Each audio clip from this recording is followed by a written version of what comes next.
नमस्कार, देश देशांतर में आपका स्वागत है। मैं हूं कुर्बान अली। अमेरिकी राष्ट्रपति डोनाल्ड ट्रंप ने बुधवार को रूस के खिलाफ नए प्रतिबंध लगाने संबंधी विधेयक पर दस्तखत कर दिए, लेकिन रूस ने अमेरिका के इस कदम को उसके खिलाफ आर्थिक युद्ध करार दिया है और कहा है कि नए प्रतिबंध खतरनाक और छोटी सोच हैं और इससे उसे कोई फ़र्क नहीं पड़ता।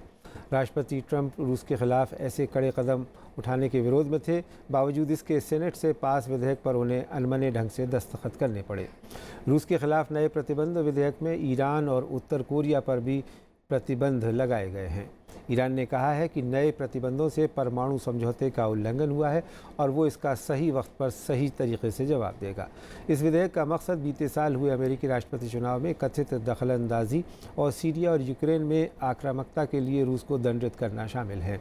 इस बिल में रूस को पूर्वी यूक्रेन में सैन्य गतिविधियों और क्रीमिया के कब्जे से रोका जा सकेगा। इसके साथ ही मानवाधिकार उल्लंघन, साइबर अटैक और सीरियाई सरकार को हथियार भेजने वाले रूसी नागरिकों पर भी प्रतिबंध लग सकेंगे। रूस अमेरिकी राष्ट्रपति चुनावों में किसी भी तरह की दखलंदाजी से इनकार करता रहा है और राष्ट्रपति ट्रंप ने भी उन आरोपों को खारिज किया है जिनमें कहा गया कि उनके प्रचार प्रबंधकों ने हिलरी क्लिंटन के खिलाफ जीत हासिल करने के लिए रूस की मदद ली थी। नए कानून के तहत अमेरिकी राष्ट्रपति ट्रंप की उन शक्तियों को भी सीमित कर दिया गया है जिनसे वो रूस पर लगे प्रतिबंधों को खुद वापस ले सकते थे। पिछले हफ्ते अमेरिकी प्रतिबंधों की जवाबी कार्रवाई में रूस के राष्ट्रपति व्लादिमीर पुतिन ने 755 अमेरिकी राजनयिकों को रूस छोड़ने को कहा था। साथ ही उन्होंने ये भी कहा था कि फ़िलहाल दोनों देशों के बीच संबंधों में सुधार के कोई आसार नहीं है। अमेरिकी कांग्रेस द्वारा रूस पर लगाई गई पाबंदियों का सीधा असर उसकी अर्थव्यवस्था पर भी पड़ेगा। इस बैन को लेकर यूरोप में भी चिंता है, क्योंकि जर्मनी समेत कई यूरोपीय देशों की कंपनियां रूस में इन सेक्टरों में काम कर रही हैं। देश देशांतर में आज हम बात करेंगे इसी विषय पर। इस चर्चा में मेरे साथ जुड़ रहे हैं पूर्व राजनयिक और अमेरिका में भारत की राजदूत रही मीरा शंकर, जेएनयू में अमेरिकी अध्ययन केंद्र में प्रोफेसर अब्दुल नाफे, ITSA में research associate doctor Rajiv Nayan और वरिष्ठ पत्रकार सतीश जेकब। आप सभी का स्वागत है। मैं शुरुआत मीरा जी आपसे करना चाहूँगा कि अभी पिछले हफ्ते ये रूस के ख़िलाफ़ प्रतिबंध लगाए गए थे और उसी वक्त में दोनों देशों ने एक दूसरे के राजनयिकों को निकालने का भी फैसला किया था। व्लादिमीर पुतिन कह रहे हैं कि साहब 755 नागरिकों को राजनयिकों को रूस छोड़ करके जाना पड़ेगा। अब सीनेट ने भी उन प्रतिबंधों पर मुहर लगा दी है और साथ ही उसमें ईरान और उत्तर कोरिया को भी जोड़ दिया है और कहा यह जा रहा है कि ट्रंप साहब चाहते नहीं थे, बड़े बेमने ढंग से उन्होंने दस्तखत किए हैं। तो इसका क्या असर पड़ेगा अमेरिका के बाकी देशों के साथ संबंधों पर? ऐसा है कि अमेरिका और रूस के बीच जो तनाव था वो आशा थी कि कुछ कम होगा ट्रंप के जीतने के बाद, क्योंकि जो ट्रंप ने कहा था प्रेसिडेंशियल कैंपेन में कि वो रूस के साथ रिश्ते थोड़े अच्छे करना चाहते हैं जी। पर इससे क्या है कि मेरे ख्याल से ये जो एक खिड़की थी जी, एक मौका था सुधारने का, रिश्ते सुधारने का, वो खिड़की बंद के करीब हो गई है जी। ट्रंप जो राष्ट्रपति हैं अमेरिका के, वो जो भी चाहते हैं अब उनके हाथ बांध दिए हैं इस कानून ने, क्योंकि अब वो वीटो का इस्तेमाल नहीं कर सकेंगे, क्योंकि वीटो प्रूफ मेजॉरिटी है। मतलब खाली 2 लोगों ने सेनेट में इसके खिलाफ वोट दिया था और 3 लोगों ने शायद हाउस में इसके खिलाफ वोट दिया था। प्रेसिडेंट जब वीटो करता है कांग्रेस उसको ओवरराइड कर सकती है अगर 2/3 लोग उसके खिलाफ वोट करें, और जिस हिसाब से ये वोट हुआ है उससे तो साफ है कि वीटो प्रूफ मेजॉरिटी एक तरीके से है। तो ट्रंप साहब ने साइन करते हुए भी ये कहा कि इसकी आलोचना की कि जो राष्ट्रपति की जो शक्तियां हैं उनको कम किया जा रहा है और ये विदेश नीति के लिए अच्छा नहीं है। ख़ास तौर से जो रूस जो अमेरिका की जो एलाइज हैं यूरोप में, वो जो कोशिश कर रहे हैं यूक्रेन में सुधार लाने का बातचीत से, उसके ऊपर भी बुरा प्रभाव पड़ सकता है और प्रेसिडेंट के हाथ को इस तरीके से बांधना नहीं चाहिए। ठीक है प्रोफेसर नाफे, रूस के साथ तो समझ में आती है बात, काफ़ी दिनों से चल रहा था। ख़ुद राष्ट्रपति बराक ओबामा ने काफ़ी रूसी राजनयिकों को निकाल दिया था अपने टाइम में ही, और फिर ये अमेरिकी चुनावों में उसकी भूमिका को लेकर। लेकिन ईरान और उत्तर कोरिया इसमें कहाँ से आ गए और उनको क्यों शामिल किया गया है? क्योंकि ईरान ये कह रहा है कि साहब अभी तो हमारे ऊपर कुछ ही दिन पहले ये परमाणु समझौता जो हुआ था उसके बाद वो सारे सैंक्शन हटाए गए थे और आपने फिर ये सिलसिला शुरू कर दिया। उसमें ऐसा है, जब सैंक्शंस लगे थे तो ईरान तो पहले ही शामिल कर लिया था बिल में, नॉर्थ कोरिया को बाद में जोड़ा है उन्होंने। अगर आप कानून को देखें इसमें क्या किया है उन्होंने, एक चीज़ जिसको आप कहते हैं सेकेंडरी सैंक्शंस, वो जोड़े हैं। न सिर्फ ये कि अमेरिकन कंपनियां व्यापार नहीं करेंगी, बल्कि किसी तीसरे देश की कंपनी और वहाँ के व्यक्ति भी जी कुछ संबंध नहीं रखेगी ईरान वगैरह के साथ। जी। दूसरा क्या है कि रशिया के ऊपर जो सैंक्शंस लगे हैं उसमें जैसे कोई भी विदेशी जो ह्यूमन राइट्स, मानव अधिकारों का उल्लंघन कर रहा है और वो रशिया के साथ मिला जुला है, उसके ऊपर भी प्रतिबंध लगेंगे। तो एग्जिस्टिंग जो अभी मौजूद थे ईरान और नॉर्थ कोरिया के ऊपर सैंक्शन, उनको इंटेंसिफाई किया, गहराया है इस कानून ने और बढ़ाया है, और ये एक हानिकारक है अमेरिका के लिए। प्रोफेसर डॉक्टर राजीव नैन, अब ये कहा जा रहा है कि साहब ये सैंक्शंस तो लगाए गए लेकिन इसका कोई असर नहीं होगा, क्योंकि अभी रूस ने ईरान के साथ 2.5 बिलियन की डील की है सोमवार को ही।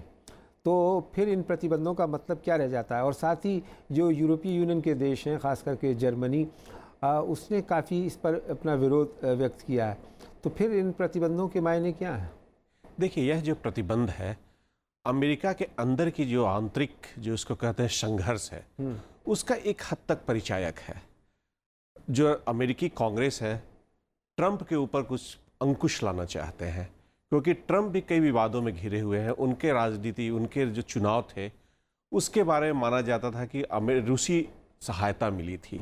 जब आप देखेंगे बिल के अंदर जो अब लॉ बन गया है और आप पढ़ेंगे व्हाइट हाउस की प्रतिक्रिया इसके ऊपर, तो लगता है कि जैसा कि एम्बेसडर मीरा शंकर जी ने कहा कि वो भी बहुत प्रसन्न नहीं थे, वो भी काफ़ी अप्रसन्न थे। और जो स्टेटमेंट, बड़ा ही 3 या 4 लाइन का स्टेटमेंट व्हाइट हाउस ने जारी किया जी, उसमें आप पाए कहते हैं कि हाँ, हमारे भी जो कंसर्न्स थे सो हमने उन्हें बताया कांग्रेस को, और कांग्रेस ने उन क्लॉज में कुछ डाला और कुछ उस पर परिवर्तन किए, और अब हम इसे अनुमोदन कर, इस पर हस्ताक्षर कर रहे हैं। अगर आप पूरे टेक्स्ट को पढ़ेंगे तो थोड़ा सा उन्हें, ट्रंप को एक आज़ादी मिली है, थोड़ा एल्बो रूम मिल गया है उसके अंदर कि कुछ उन पर कहीं कहीं प्रतिबंध हटाने के लिए वो कार्य कर सकते हैं, कदम उठा सकते हैं। फिर वापस उन्हें कांग्रेस के अंदर जाना होगा, कमिटीज में जाना होगा। तो यह तो एक बात हुई कि उनके अंदर का जो संघर्ष था उसका परिचायक था, वहाँ काफ़ी बात हो रही थी। इसमें जो 6-7 दिए गए हैं उसमें से एक है कि वो आंतरिक चुनाव प्रक्रिया को भी आप प्रभावित कर रहे हैं। यह ज़्यादातर यह आरोप अमेरिका के ऊपर लगता रहा है। आज के दिन में अमेरिका की खुद की राजनीति किसी अन्य देश प्रभावित कर रही है। यह बड़ा ही रोचक और मजेदार विषय हो गया है। जर्मनी का असली मुद्दा है तेल का, तेल प्रोजेक्ट, ऑयल प्रोजेक्ट, इसके अंदर एनर्जी प्रोजेक्ट्स डले हुए हैं, और उसमें वो कितने देश मिलकर एक, जिसको कहते हैं कि एक एग्जेम्पशंस के लिए आगे बढ़ सकते हैं, इस पर बड़ा संघर्ष रहा था। और लेकिन उनकी थोड़ी बहुत बात को लगता है मान ली गई है, जो काफ़ी अमेंडमेंट्स हुआ है इसमें बात मान ली गई है। तो ये है, अभी ये संघर्ष चल रहा है। एक तरह से कांग्रेस और अब जो कहते हैं अमेरिकी राजनीति बताना चाहती है सीधे सीधे रूस को कि हम तुम्हें नहीं चाहते हैं, ठीक, और तुम्हें उचित कदम उठाने होंगे अपने व्यवहार को परिवर्तन करने में। सतीश जैकब साहब, ये जो बिल अभी अमेरिकी कांग्रेस और सेनेट ने पास किया है, जिसमें रूस और ईरान और उत्तर कोरिया के ख़िलाफ़ प्रतिबंध लगाए गए हैं, उस पर दस्तखत करते हुए ख़ुद ट्रंप साहब ये कह रहे थे कि ये अमेरिका के हित में नहीं है। ये बहुत महत्वपूर्ण बात है कि राष्ट्रपति जिस बिल को साइन कर रहा है, उसको एक लीगल डॉक्यूमेंट बना रहा है, वही अपनी अमेरिकी संसद की कार्रवाई से खुश नज़र नहीं आता। और दूसरी तरफ रूस और यूरोपियन यूनियन और बाकी देशों की तरफ से भी बड़ी तीखी प्रतिक्रिया आई है, और ये कहा गया है कि साहब इसका कोई मतलब नहीं है। कुर्बान साहब, जहाँ तक डोनाल्ड ट्रंप का ताल्लुक़ है, जैसे अभी एम्बेसडर मीरा शंकर ने कहा, प्रोफेसर साहब ने कहा कि इसके अंदर ये कुछ ऐसे एंगल्स हैं जिससे ये पता चलता है कि जो टेंशन थी रशिया में और यूनाइटेड स्टेट्स में वो आगे बढ़ गई है। और ये उम्मीद की जा रही, जैसे मीरा शंकर जी ने कहा था कि उम्मीद ये की जा रही थी कि शायद इन दोनों देशों के बीच में टेंशन कम होगी, लेकिन अब ऐसा लगता है कि अमेरिका के अंदर रिपब्लिकन पार्टी और डेमोक्रेट्स के लोग साथ मिल गए हैं जी, बहुत कम और विरोध वो हुआ है। मिल के ये हमारे बेचारे भोला वाला जो प्रेसिडेंट है उसको तंग कर रहे हैं। तो वो खुश नहीं था लेकिन उसको करने पड़े दस्तखत। तो चलिए, रशिया के लिए बहुत से उनके ऊपर पहले भी कुछ लोगों ने ये इल्ज़ाम लगाए थे इलेक्शन के दिनों में कि इन्होंने हिलरी क्लिंटन के ख़िलाफ़ कैंपेन किए, उसमें टेक्निकल उसका इलेक्शन। लेकिन ईरान को जो समेटा गया वो तो थोड़ा सा वो दुख यूँ लगता है कि ईरान के ख़िलाफ़ तो पहले ही उनको वनवास में रखा था। बड़ी मुश्किल से ओबामा ने जाते जाते उनके साथ एक समझौता से किया और लगा था कि वो दोबारा से मेन स्ट्रीम में आ जाएगा, लेकिन उन्होंने उसमें रख दिया। जहाँ तक नॉर्थ कोरिया का सवाल है, मैं समझता हूँ हम जितने यहाँ बैठे हैं कोई हम में से ऐसा होगा जिसको कोई सहानुभूति होगी नॉर्थ कोरिया के साथ। इसलिए नहीं कि वो नॉर्थ कोरिया है, इसलिए कि जिस तरीके से वो मिसाइल की धमकियाँ दे रहा है और वो पूरे विश्व को इतना से ख़तरा है, तो उसके तो किसी को नहीं हो सकता। लेकिन मैं समझता हूँ कि अमेरिका की जो ख्याति थी और जो उसका जो दबदबा था पूरे दुनिया में, वो कई चीज़ों से था, लेकिन वो अब ऐसा लगता है कि वो कमज़ोर पड़ता जा रहा है और उसकी जगह मैं समझता हूँ चाइना ले रहा है इंटरनेशनल पॉलिटिक्स में। तो एक बहुत बड़ा नुकसान, साइकोलॉजिकल नुकसान वहाँ के लोगों को ये होगा। अब उससे रूस पे कोई असर पड़ता है, मुझे नहीं लगता कि ज़्यादा असर पड़ेगा। मीरा जी, रूस के प्रधानमंत्री हैं दिमित्री मेदवेदेव, उन्होंने कहा है कि अब उम्मीद ख़त्म हो गई है और उन्होंने कहा है कि ये ट्रेड वॉर छिड़ गया है, आर्थिक युद्ध छिड़ गया है। तो इसका अंत हाल फिलहाल होता हुआ कहीं नज़र आता है या अभी ये चलेगा कुछ 2-4 साल सिलसिला? मेरे ख्याल से चलेगा, थोड़े साल तो चलेगा ही। और पर ये है कि इसका प्रभाव क्या पड़ेगा, ये सैंक्शंस जो हैं, क्योंकि पहले जो अमेरिका ने रूस के ख़िलाफ़ सैंक्शंस लगाए थे उसमें यूरोप पूरी तरीके से मिल गया था, तो वो भी उन्होंने भी लगाए थे। अगर यूरोप यही सैंक्शंस नहीं लगाता तो एक तरीके से सैंक्शंस खारिज हैं। दूसरी तरफ रूस को चीन की ओर धकेला जा रहा है इतना दबाव डाल के, तो ये और एक ये सोच भी है पश्चिमी देशों में कि रूस और चीन के बीच इतनी सहमति नहीं हो सकती जिससे हमें खतरा हो। पर ऐसा हो भी सकता है क्योंकि एक दफ़े आप एक दिशा में धकेलते जाएं तो मोमेंटम भी बन जाता है और आर्थिक तौर से अब रूस कहीं ज़्यादा चीन की अर्थव्यवस्था से जुड़ गया है, एनर्जी के क्षेत्र में और क्षेत्रों में, और ये बढ़ता ही जाएगा जिस तरीके से अमेरिका कर रहा है। भारत के लिए एक ये चिंता की बात है और दूसरा हमें ये भी देखना पड़ेगा कि ये जो सेकेंडरी सैंक्शंस लगा रहे हैं कि जो देश इन देशों से इन क्षेत्रों में सहयोग करता है उसके खिलाफ भी हम ले सकते हैं एक्शन। पर उसमें जो है मेरे ख्याल से ट्रम्प जो हैं उनके हाथ में कुछ गुंजाइश है वेवर करने की उन सैंक्शंस को। प्रोफेसर अब्दुल नाफे, अभी 4-5 दिन पहले भी हमने आपके साथ इसी विषय पर चर्चा की थी और उस वक्त भी मैंने आपसे ये सवाल किया था और जो आज की तारीख़ में और ज़्यादा महत्वपूर्ण हो गया है कि अमेरिका ने कितने सारे मोर्चे खोल दिए हैं। वो रूस के ख़िलाफ़ भी है, अब उत्तर कोरिया और ईरान भी उसमें शामिल हो गए हैं। रूस पर लगाए गए प्रतिबंधों से यूरोपियन यूनियन के देश प्रभावित हो रहे हैं। वो ये कह रहे हैं कि साहब ये हमारे ऊपर क्यों ये सब चीज़ें की जा रही हैं और हमारी जो ट्रेड है या एनर्जी नीड्स हैं उन्हें क्यों कर्टेल किया जा रहा है। तो ऐसे में कि जैसा अभी सतीश जैकब साहब कह रहे थे कि वो जो दबदबा था वो तो ख़त्म हो गया, अब ये हो गया कि ज़्यादा दुश्मन हो रहे हैं दोस्त बनने के बजाय। ऐसा है, मैं इसको ऐसे देखता हूँ, अंतर्राष्ट्रीय संबंधों में ये ऐतिहासिक दरार है और जब दरार होती है तो उसमें कुछ मौके भी मिलते हैं और कुछ ख़तरे भी होते हैं। ये लंबा चलेगा। अमेरिका और रूस के बीच में जो तनाव है, मुझे कहीं ऐसे दिखाई पड़ता है कि 2-3 देश ऐसे हैं जो इससे फ़ायदा उठाएंगे अगर वो समझदारी से काम करें। ये जर्मनी है। जर्मनी ने सैंक्शंस तो 2014 में भी लगा रखे थे, पूरे यूरोपियन यूनियन अभी भी हैं। जर्मनी को शिकायत ये कि साहब हमारी जो कंपनियां थी उनको आप व्यापार करने से रोक रहे हैं।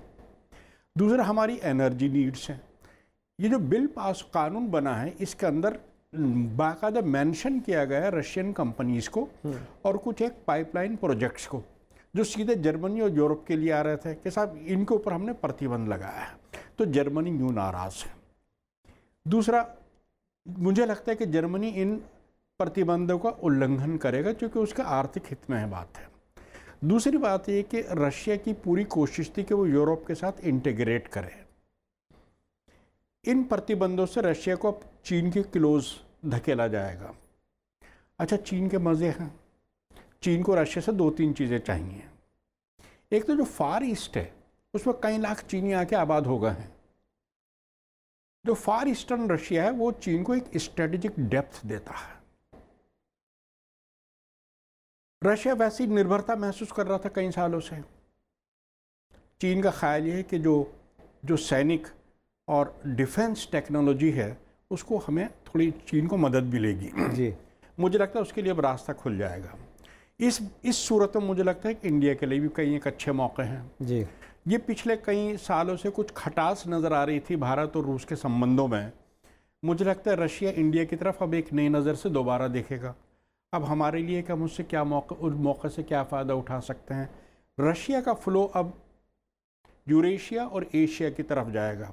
ग्रुप्स हैं जैसे ब्रिक्स है, शंघाई कोऑपरेशन ऑर्गेनाइजेशन है, उसमें रशिया का योगदान और पार्टिसिपेशन लगता है मुझे बढ़ेगा और उससे रूस, चीन, भारत, जर्मनी इनके संबंध गहरे होने की मुझे उम्मीद नज़र आती है। तो मोर्चे तो बड़े सारे खोल दिए हैं, उससे अमेरिका को ही नुकसान है। ऐसा है, देखिए आप नॉर्थ कोरिया पर सैंक्शंस लगा दो, मिसाइल और न्यूक्लियर प्रोग्राम तो उनके वैसे ही चल रहे हैं, सिर्फ वहाँ की जनता को खाने के लिए नहीं मिल रहा है, ऐसा सुनने में आ रहा है। सैंक्शंस कितने कामयाब होते हैं कितने नहीं होते कॉन्टेक्स्ट के ऊपर डिपेंड करता है। अब हिम्मत करते करते अमेरिकन कांग्रेस ने रशिया के ऊपर सैंक्शंस लगा दिए। रशिया तो सुपर पावर है, कम से कम मिलिट्री तौर पर तो है, और रशिया के संबंध दूसरे देशों से इतने गहरे हैं जी कि ऑटोमेटिकली कई सारे फ्रंट खोल दिए आपने। मुश्किल है अमेरिका के लिए। ठीक, डॉक्टर राजीव नैन, ये इन प्रतिबंधों के लिए जो जस्टिफिकेशन दिया गया है, जो कारण बताए गए हैं, उसमें ये कि साहब रूस जो है वो यूक्रेन में और क्रीमिया में जो मानवाधिकार उल्लंघन कर रहा है उस पर रोक लगेगी। साइबर अटैक और सीरिया को हथियार देने की भी बात की गई है। आपको लगता है कि ये एक तरह का बहाना है या वाकई अमेरिका चाहता है कि इन सारी चीज़ों को दुरुस्त किया जाए जो कारण उसने गिनाए? देखिए, अगर आप पूरे के पूरे टेक्स्ट पढ़ेंगे, पूरा जो उनकी जो लॉ जो बनी है, जो उसका बिल का जी, तो आप पाएंगे कुछ नया नहीं है, चाहे वो ईरान के ऊपर हो या सीरिया के ऊपर है या रूस के ऊपर है। ये सारी बातें आगे ही हो चुकी है। जहां रूस का जो ईरान का सेक्शन अगर आप पढ़ेंगे जी, तो कहीं भी न्यूक्लियर शब्द का इस्तेमाल नहीं हुआ है। हमें इसका मतलब है कि वो खुश हैं कि जो न्यूक्लियर हमारा एग्रीमेंट है वो ठीक ठाक चल रहा है। वो मिसाइल की बार बार बात कर रहे हैं, और ये मिसाइल की बात वो पहले भी करते रहे थे कि हाँ बैलिस्टिक मिसाइल टेस्ट हो रहा है, क्रूज मिसाइल टेस्ट हो रहा है और कुछ थोड़ा बहुत। लेकिन सबसे मज़ेदार बात जो उस सेक्शन में है वह है साइबर सिक्योरिटी की जी, साइबर लॉ यूज। हर पता नहीं क्यों अमेरिका साइबर थ्रेट से क्यों इतना डर रहा है, जहाँ तक हमेशा आरोप लगे हैं उसके ऊपर कि इप्स ड्रॉपिंग करते रहा है, उसके कई राष्ट्रों के सीक्रेट्स लेते रहा है। यह एक बड़ा ही मजेदार उस बिल का एक पहलू है। इसलिए रहा है कि हिलरी क्लिंटन के चुनाव में सबूत मिले हैं रूस की दखलंदाजी के। जी। उसके अलावा जहां तक अगर आप पढ़ेंगे उसके अंदर रूस के सेक्शन के अंदर भी, तो जिस तरह का पहला बिल इंट्रोड्यूस हुआ था शुरू के फेज में और अब का अगर देखेंगे, दोनों का अगर आप कंपैरेटिव एनालिसिस करेंगे तो पाएंगे काफी वाटर डाउन है। और इसमें भी बहुत पहले का आप यहाँ तक कि 2014 का भी आप सारा ऑर्डर्स देखेंगे, चाहे स्टेटमेंट्स देखेंगे, तो उसमें बड़ी लंबी चौड़ी एक लिस्ट है, एक किन किन के ऊपर हमें प्रतिबंध लगाना है, कैसे उनके साथ डील करना है, वैसा उन्होंने कुछ वैसा किया नहीं है। तो क्या वो चाहते हैं? एक तो हो सकता है नॉर्थ कोरिया को उन्होंने लाया क्योंकि ICBM उसने टेस्ट किया, वो झल्लाए हुए राष्ट्र की एक प्रतिक्रिया सी लगती है। और इससे ज़्यादा कुछ बहुत विशेष अंतर आएगा मुझे नहीं लगता है कि होगा। जी सतीश जैकब साहब, आपने तो इराक वॉर भी कवर किया है, सीरिया भी आप काफ़ी गए हैं, और ये भी 2 कारण गिनाए गए हैं। ख़ास करके अब ISI का कुछ प्रभाव कम हो गया है, दावा किया जा रहा है कि मूसल से उनको भगा दिया गया या उस पर वापस कब्ज़ा कर लिया गया। लेकिन इसके साथ ही ये भी एक सच्चाई है कि अमेरिका ने भी सीरिया में विद्रोहियों की मदद की थी एक वक्त में, और बराक ओबामा साहब ने काफ़ी बड़ी मदद की थी। अब ये सैंक्शन लगा करके क्या वेस्ट एशिया में कुछ हालात बेहतर हो सकेंगे? बिल्कुल नहीं, बल्कि और बिगड़ेंगे। एक इन सैंक्शन से पहले एक उम्मीद, जब G20 की मीटिंग हुई थी, उसमें पुतिन और डोनाल्ड ट्रंप की बातचीत हुई थी। दोनों ने मिलकर ये समझौता किया था कि वो दोनों मिलकर वहाँ पर संधि स्थापित करेंगे, सीरिया में युद्ध बंद कराने की कोशिश करेंगे। वो एक बहुत पॉजिटिव कदम था, जिससे ये आशा था कि लोग नहीं मरेंगे और ये जंग ख़त्म हो जाएगी। लेकिन अब जो तनाव पैदा हो गया है रशिया के साथ, हालांकि डोनाल्ड ट्रंप का उसमें दोष नहीं है, लेकिन 2 देशों के बीच में तो हो गया है। तो उसमें सबसे बड़ा नुकसान जो होगा, जो वहाँ युद्ध की जो स्थिति है, बजाय बेहतर होने के वो और ख़राब होगी वहाँ पर। ये बहुत दुख की बात है। दूसरी बात यह है कि मेरे को ये भी मैं सोचता हूँ बार बार कि चाइना के साथ जैसे भारत के रिलेशन में तनाव जो पैदा हुआ है, और ये जो सैंक्शन लगे हैं रशिया के साथ, और जब भी अभी प्रोफेसर साहब ने बताया कि ये इस सैंक्शन का मौका है कुछ लोगों देशों के लिए, तो उन्होंने बताया कि ये है कि रशिया और चाइना साथ आ सकते हैं। उसमें रशिया से ज़्यादा चाइना एडवांटेज ले सकता है, क्योंकि वो कोशिश कर रहा है भारत को दबाने की, और वो मदद कर रहा है पाकिस्तान के साथ, उनके अच्छे रिलेशंस हैं। तो इसमें मैं समझता हूँ कि जिसको कहते हैं एक पैरेलल एक जो नुकसान होगा जो एक साइड पे, वो इंडिया को हो सकता है। जहाँ आप कह रहे हैं कि अवसर हैं, अपॉर्चुनिटीज़ हैं, वहाँ कोलेटरल डैमेज भी है। हाँ। जी अब्दुल नाफिस साहब, बहुत संक्षेप में कि ये बात की गई मानवाधिकार उल्लंघन की, साइबर अटैक की, सीरिया में हथियार भेजने वाले रूसी नागरिकों पर प्रतिबंध लगाने की, लेकिन एक बहुत बड़ी जो समस्या है जिससे पूरा यूरोप इस वक्त जूझ रहा है, वो रेफ्यूजीज़ की है, और उसका कोई इसमें जिक्र नहीं है। तो क्या उसको एड्रेस करने में अमेरिका की कोई दिलचस्पी नहीं है? देखिए, 2 बातें हैं जी। रेफ्यूजी क्राइसिस अमेरिका पैदा करता है, झेलना यूरोप और कनाडा जैसे देशों को करना पड़ता है, तो क्यों लिखेंगे वो इसमें? एक, अगर आप ये जो बिल पास हुआ इसको ध्यान से देखें, इसमें बिल में ये भी लिखा हुआ है कि अगर कहीं अमेरिका के नेशनल इंटरेस्ट, राष्ट्रीय हित प्रभावित होते हैं, तो इन प्रतिबंधों को बदला जा सकता है, हटाया भी जा सकता है। आप अपने नेशनल इंटरेस्ट में तो सैंक्शंस हटा लोगे, दूसरे देशों के लिए नहीं हटाएंगे आप। तो ये काफ़ी ऐसा कानून बना दिया है कि जिसमें अमेरिका खुद अपने जाल में फंसता जा रहा है। रेफ्यूजीज़ की कोई बारे में बात नहीं, इमिग्रेंट्स को लेकर के कुछ नहीं है, मानव अधिकारों को लेकर के आप बात कर रहा था।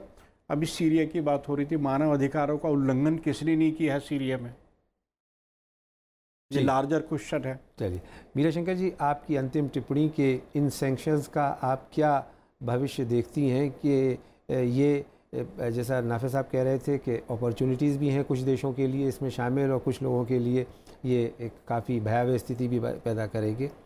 ऐसा है कि रूस और चीन अगर एक दूसरे के और करीब आते हैं तो उसका कुछ प्रभाव भी पड़ेगा दुनिया में, और कई जो समस्याएं हैं जैसे सीरिया, जैसे इराक, जैसे ईरान में भी मुश्किल हो सकती है, क्योंकि रूस ने पहले मदद करी है अमेरिका की। जैसे ईरान में वो समझौता न्यूक्लियर इशू पे इस वजह से हुआ क्योंकि रूस और चीन ने अमेरिका और यूरोप के साथ जुड़ के सैंक्शंस लगाए। उसका प्रभाव ईरान पे पड़ा क्योंकि सब देश एकजुट हो गए, और फिर उसके साथ जब बातचीत शुरू हुई तो एक समझौता हो गया। अगर रूस मदद नहीं करता है अमेरिका की ईरान में, दूसरी तरफ जा सकता है। अफ़गानिस्तान में तो देख ही रहे हैं, क्योंकि पहले रूस ने अमेरिका की मदद करी थी अफ़गानिस्तान में। जब पाकिस्तान ने वो ट्रांजिट बंद किया था नेटो के लिए, तो रूस ने नेटो को नॉन लीथल सप्लाईज अपने देश के थ्रू जाने दिया था अफ़गानिस्तान। पर आज ये हाल है कि रूस तालिबान की सहायता कर रहा है अफ़गानिस्तान में। मीरा जी, तो बहुत माफ़ी विश्व की कई समस्याओं के लिए कुछ ये अच्छा नहीं होगा। बहुत बहुत शुक्रिया एम्बेसडर मीरा शंकर, प्रोफेसर अब्दुल नाफे, सतीश जैकब साहब और डॉक्टर राजीव नैन इस चर्चा में भाग लेने के लिए। तो अभी शुरुआत है, देखना होगा कि आने वाले दिनों में, वर्षों में अमेरिका ने जो रूस, ईरान और उत्तर कोरिया पर प्रतिबंध लगाए हैं, इसका क्या प्रभाव पड़ता है। फिलहाल देश देशांतर में मेरे साथ इतना ही। नमस्कार।